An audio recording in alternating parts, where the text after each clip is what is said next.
I want to talk about hyperbolic trig functions, but in order to do that, I got to remind you of a few things here.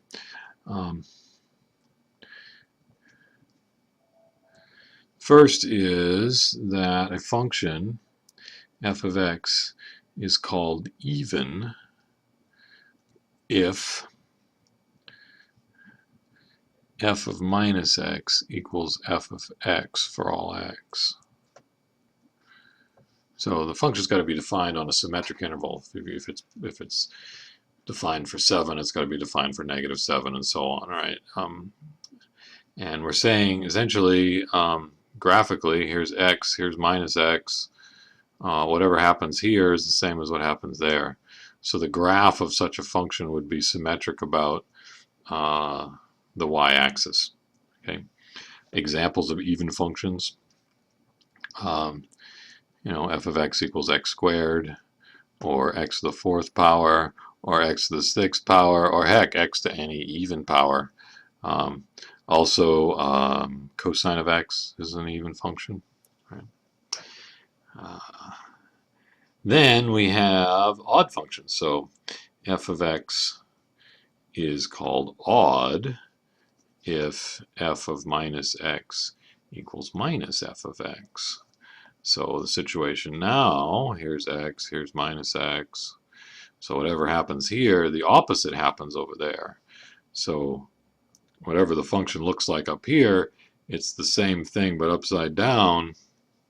I didn't do that very well. It's the same thing. Yeah, kind of like that.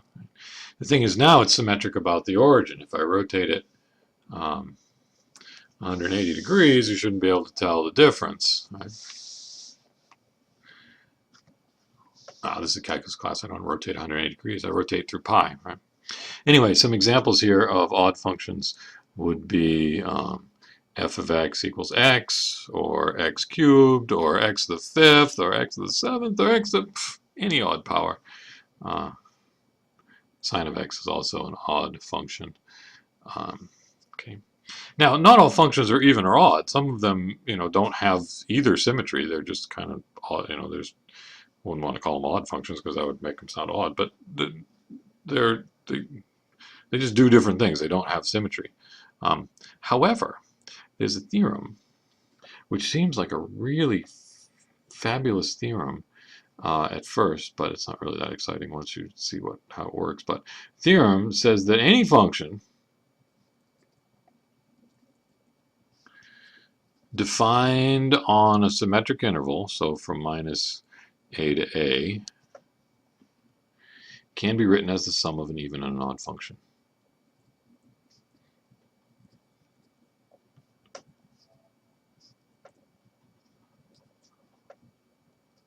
So it can be written as the sum of an even and an odd function.